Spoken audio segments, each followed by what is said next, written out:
Few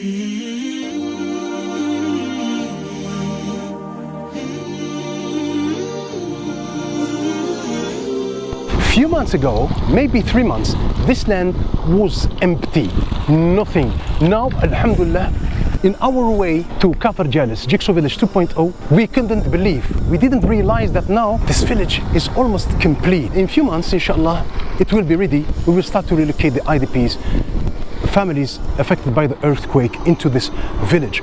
MashaAllah, this is outstanding, a very successful project.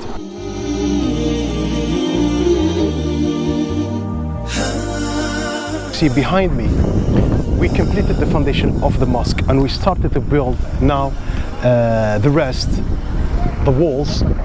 After maximum 1.5 months, the mosque will be completed, alhamdulillah.